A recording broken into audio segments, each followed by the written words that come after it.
Hi అండి. So నేను కూడా గిరి ప్రదక్షిణకి వచ్చేసాను.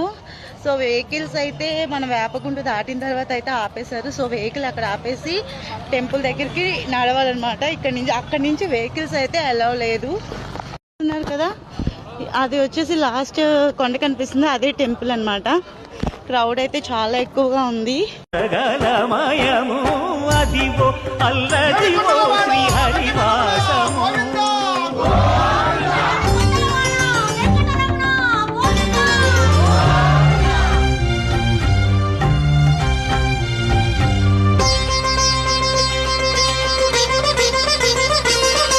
అది వెంకటాచలమఖిలో నటము, అదివో బ్రహ్మాదుల కపురూపము, అదివో నిత్య నివాసమఖిల మునులకు